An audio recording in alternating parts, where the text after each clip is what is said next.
இப்போ ரொம்ப இம்பார்ட்டண்ட்டான சில கொஷின்ஸ் அதெல்லாம் வந்து ஜஸ்ட் சொல்ல போகிறேன். இன்னும் நீங்கள் வந்து நிறைய கொஷின்ஸ் வந்து சால்வ் பண்ணி தான் பார்க்கணும். அதுக்கு சால்வ் பண்ணுறதுக்கு J.B. GUPTA புக்கை வாங்கி அதில் இருக்க கொஷின்ஸ்லாம் சால்வ் பண்ணி பார்த்தாலே ஒரு நல்ல ஐடியா கிடைக்கும்.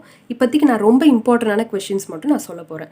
என்னென்னா லென்த் ஆஃப் த ஒயர். இப்போ வந்து நம்ம ரெசிஸ்டன்ஸ் அதெல்லாம் வந்து ஃபுல்லாகவே இந்த சர்க்யூட் தியரியிலே இருக்க எல்லா இம்பார்ட்டன்ட் கொஷின்ஸ்லாம் நான் சொல்ல போகிறேன்.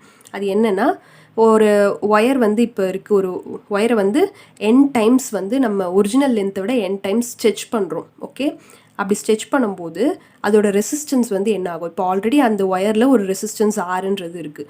அது இன்னும் வந்து அதோட லென்த்தை வந்து ட்ராக் பண்ணி இழுத்து இது பண்ணுறோம். அப்போ அதோட ரெசிஸ்டன்ஸ் என்னவா மாறும் அப்படின்னா அது n²r. லென்த்து மாறுறதுனால வர்றதுன்னா அப்போ n²r அப்படின்னு எழுதிக்கணும். இதுவே ஏரியா வந்து இன்க்ரீஸ் பண்ணுறாங்க ஒரு கண்டக்டருக்கு. ஓகே, அப்போ கண்டக்டரோ இல்லை ஏதோ ஒரு மெட்டீரியலில் ஏரியாவை இன்க்ரீஸ் பண்ணும்போது அதனால ரெசிஸ்டன்ஸ் சேஞ்ச் நடக்கும் இல்லையா? அதை வந்து எப்படி சொல்லலாம் அப்படின்னா r/n² அப்படின்னு சொல்லலாம். இப்போ என்னென்னா, நார்மலாக முன்னாடி வந்து இங்கே இந்த இடத்துல லென்த்து இது பண்ண இடத்துல இப்போ 1 இருக்குது. இப்போ அதை வந்து 2 டைம்ஸ் வந்து நம்ம ஒரிஜினல் லென்த்தை விட 2 டைம்ஸ் இப்போ ஆகியிருக்கு. இப்போ அதில் எவ்வளோ இருக்கும் அப்படின்னு பார்த்தோம்னா 2² × 1னா 4 ohms இருக்கும். முன்னாடி 1 ohm இருந்தது, இப்போ 4 ohmமாக மாறி இருக்கும். அதுவே இப்போ ஏரியாவை வந்து மாற்றிட்டாங்க ஒரு மெட்டீரியலுக்கு. அப்போ ஆல்ரெடி அங்கே 1 இருந்துச்சு, பட் இப்போ ஏரியா வந்து என்னென்னா 2 டைம்ஸாக மாற்றிட்டாங்க. அப்போ 1/4. அப்போ இப்போ வந்து என்ன ஆகும்? 0.25 ohmமாக இருக்கும் ஏரியா மாறினதால. அடுத்து இப்போ டயாமீட்டர் வந்து இன்க்ரீஸ் பண்ணிட்டாங்க, வால்யூம் கான்ஸ்டண்ட்டாக வச்சுக்கிட்டு அப்படின்ற ஒரு டேர்ம் யூஸ் பண்ணுவாங்க. இப்போ டயாமீட்டர் ஆஃப் த ஒயர் வந்து இன்க்ரீஸ் ஆகிருக்கு, n டைம்ஸ் வந்து இன்க்ரீஸ் ஆகிருக்கு இல்லை டிக்ரீஸ் ஆகிருக்கு அப்படின்னு சொல்லுவாங்க. அப்போ வால்யூமை வந்து கான்ஸ்டண்ட்டாக வச்சுக்கிட்டேன் அப்படின்னு ஒரு டேர்ம் யூஸ் பண்ணாங்கன்னா அப்போ வந்து என்ன பண்ணணும்? /n⁴ அப்படின்னு போட்டுக்கணும். இப்போ வந்து டயாமீட்டர் வந்து 2 டைம்ஸ் இன்க்ரீஸ் பண்ணிட்டாங்க அப்படின்னு சொல்கிறாங்க அப்படின்னா ஆல்ரெடி 1 ohmsன்னு பழைய ரெசிஸ்டன்ஸ் வேல்யூ இருக்குது. இப்போ அது என்னவா மாறி இருக்கும்னா 1/2⁴.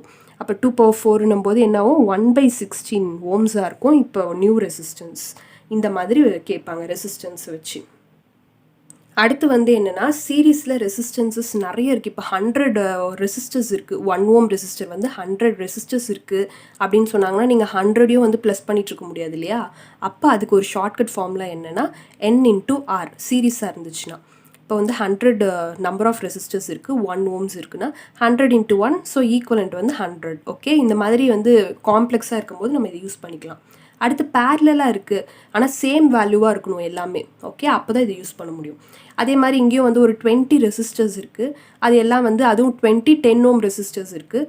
அதெல்லாம் வந்து பேரலில் கனெக்ட் ஆகிருக்கு. அப்போ அதோட ஈக்குவலண்ட் வேல்யூ என்ன அப்படின்னு கேட்குறாங்கன்னா ரெசிஸ்டன்ஸ் வேல்யூ என்ன?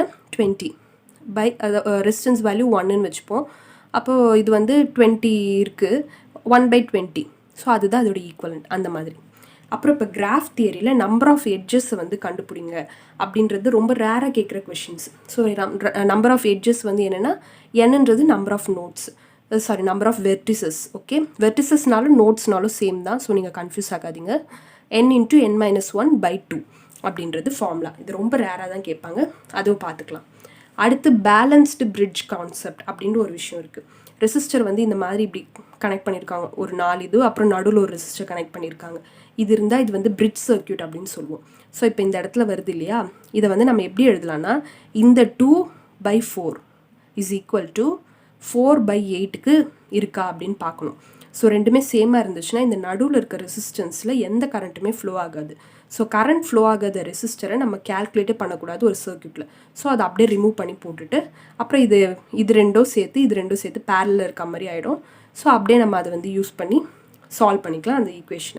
அடுத்து ரொம்ப இம்பார்ட்டண்ட்டாக கேட்குறது என்னென்னா க்யூப் ப்ராப்ளம்ஸ். இப்படி ஒரு க்யூப் கொடுத்துருவாங்க. ஒரு லைன்லேயும் வந்து என்னென்னா 1 ohm ரெசிஸ்டர் இருக்குது. இப்போ இங்கே இந்த வோல்டேஜ் இருக்குது. இங்கே ஒரு லைன்லேயும் வந்து 1 ohm ரெசிஸ்டர் இருக்குது. கரண்ட் வந்து ஐன்றது ஃப்ளோ ஆகுது. இப்போ இந்த ஐ வந்து 3 இடத்துல பிரியுது. ஸோ இப்போ அந்த ஐயை I/3 பிரியும்னு வச்சுக்கலாம். ஸோ அப்படி பிரிஞ்சுட்டு இந்த இடத்துல வரும்போது 2ஆக பிரியுது இந்த I/3. அது I/6ன்றது I/3 ஆகிடும். ஸோ 2ஆக பிரியும் போது I/6 இங்கே I/6 வருது. அடுத்து வந்து என்னென்னா இங்கேயும் வந்து I/3ன்றது ஒன்று வந்திருக்கு. ஓகேவா? இந்த இடத்துல வரும்போது 2ஆக பிரியும், அதுவும் I/6. ஓகே, இந்த இடத்துல I/6 வந்துருச்சா? அடுத்து இங்கேருந்து I/6ம் வருது, இங்கேருந்தும் I/6 வருது. 2 I/6 சேர்ந்தால் இங்கே வருது என்ன? I/3. அப்படியே இங்கே வந்து இப்படி போகும். இதுதான் ஷார்ட்டஸ்ட் ரூட். ஓகே, இப்படியும் எடுத்துக்கலாம், இல்லை இந்த மாதிரியும் எடுத்துக்கலாம். இந்த 2 ரூட் தான் வந்து ஷார்ட்டஸ்ட் ரூட். ஸோ இப்போ I வந்து இங்கே வருது, இப்படியே வந்து இப்படி போயிடுது. இந்த இடத்துல வர கரண்ட்டோட வேல்யூ தெரிஞ்சாலே நம்மளுக்கு வந்து கண்டுபிடிச்சிடலாம். ஓகே, எவ்வளோ ரெசிஸ்டன்ஸ் வந்து ஈக்குவலண்ட் அப்படின்றது. அது எப்படின்றது பார்ப்போம். V is equal to IR, அது நம்ம எல்லாருக்குமே தெரியும். இப்போ இந்த கரண்ட்டோட வேல்யூ ஐன்றது தான் நம்ம வந்து கண்டுபிடிக்கணும். இங்கே I வந்து தான் இப்போ வந்து I/3, இந்த இடம் என்ன I/3. ஸோ I/3 அதை போட்டுக்கோங்க. ப்ளஸ் இங்கே என்ன வருது I/6. ஸோ I/6 ப்ளஸ் இது ரெண்டும் சேர்ந்து இங்கே வர்றது தான் வந்து I/3. இந்த இடத்துலையும் I/3 வருது. ஸோ I/3 இன்டூ ஒரு இதுக்கும் நடுவில் இருக்க ரெசிஸ்டன்ஸ் வந்து என்ன அப்படின்னா 1, காமனாக 1. ஓகே, எல்லா லைன்லேயும் 1 1 1. ஸோ 1, ஸோ அந்த 1 மல்டிப்ளை பண்ணிக்கோங்க. இது தனித்தனியாகவும் பண்ணிக்கலாம், இல்லை காமனாக பண்ணிக்கிறதா இருந்தாலும் பண்ணிக்கலாம். பண்ணிவிட்டு இது ஜஸ்ட் சால்வ் பண்ணி போட்டிங்கன்னா என்ன வரும் 5I/6. ஸோ இப்போ வந்து I இன்ட்டு R தான் V. Rன்றது I வந்து தனியாக இங்கே இருக்குது, அதை விட்டுருங்க. 5/6ன்றது தான் ஈக்குவலண்ட்டான ரெசிஸ்டன்ஸ். ஸோ இது நீங்கள் வந்து ரொம்ப சால்வ் பண்ணி தேடி தேடி பார்ப்போம். இது ரொம்ப நேரம் ஆகும், எக்ஸாமே முடிஞ்சிடும் அதுக்குள்ளே. அப்போ கூட கண்டுபிடிக்கிறது கஷ்டமாக இருக்கும். பட் இந்த மாதிரி மெத்தடை யூஸ் பண்ணி நீங்கள் சால்வ் பண்ணிக்கலாம். இப்போ இந்த ஒன்றுத்துக்கும் அக்ராஸ் வந்து 6 ஓம்னு சொல்லலாம், 12 ஓம்னு சொல்லலாம். அதுக்கேற்ற மாதிரி இந்த இடத்துல நீங்கள் வேல்யூ போட்டுக்கிட்டிங்கன்னா ஈஸியாக கண்டுபிடிச்சிக்கலாம். ஸோ இந்த ப்ராப்ளம்ஸ் வந்து மோஸ்ட்லி நிறைய கேட்க சான்சஸ் இருக்குது. ஏஇ எக்ஸாம்ஸ்லாம் கேட்கலாம். அதனால் இதை பார்த்துக்கோங்க. அடுத்து ஷார்ட் சர்க்யூட் கான்செப்ட். இப்போ இந்த ரெசிஸ்டன்ஸ்லாம் சால்வ் பண்ணோம்ல, ஈக்குவலண்ட் ரெசிஸ்டன்ஸ் சால்வ் பண்ணுற ப்ராப்ளம்ஸில் நிறைய பார்த்தோன்னா, இப்போ ஒரு ரெசிஸ்டன்ஸ் அக்ராஸாக இப்படி ஒரு ஷார்ட் சர்க்யூட் கொடுத்துருந்தாங்கன்னா இந்த ரெசிஸ்டன்ஸை நம்ம கன்சிடர் பண்ணிக்கவே தேவையில்லை. ஏன்னா இப்போ ஒரு கரண்ட் வந்து இப்படி வருதுன்னு வச்சுக்கோங்களேன், அது வந்து பார்க்கும். இப்போ வந்து என்னென்னா ரெசிஸ்டன்ஸ் இங்கே இருக்குது, இங்கே சுத்தமாக ரெசிஸ்டன்ஸே இல்லை. கரண்ட் வந்து இந்த பார்த்து சூஸ் பண்ணி இப்படி போயிடும். இந்த ரெசிஸ்டன்ஸ் அக்ராஸாக போகவே போகாது. அதனால் நம்ம இதை ரிஜெக்ட் பண்ணிடலாம். ஓகே, அவ்வளோதான். அடுத்து இப்போ ideal voltage source, ideal current source, அதை பற்றிலாம் பார்த்துருப்போம். என்னென்னா வோல்டேஜ் சோர்ஸும் ஐடியல் கரண்ட் சோர்ஸையும் நம்ம வந்து சீரீஸில் வந்து கனெக்ட் பண்ணிக்கலாம். ஓகேவா, ரெண்டுத்தையும் வந்து சீரீஸில் கனெக்ட் பண்ணும்போது அந்த காம்பினேஷனை நம்ம ஐடியல் கரண்ட் சோர்ஸ் அப்படின்றது தான் சொல்லுவோம். ஓகே, அடுத்து வந்து என்ன, ஏன்னா கரண்ட் வந்து அந்த இடத்துல வந்து இண்டிபெண்ட்டாக இருக்கும். சீரீஸில் இருக்கிறதோ இல்லை அதுக்கு சீரீஸாக இருக்க எலமெண்ட்டுக்கெலாம் அது வந்து இண்டிபெண்ட்டாக இருக்கிறதுனால ஐடியல் கரண்ட் சோர்ஸ்னு அதை கன்சிடர் பண்ணிக்கிறோம்.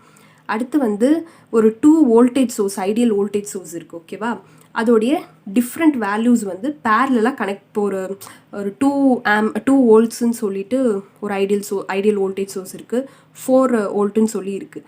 அது ரெண்டுத்தையும் வந்து பேரலில் கனெக்ட் பண்ணவே கூடாது. அது வந்து நம்மளுக்கு வந்து அக்செப்டபிள் கிடையாது.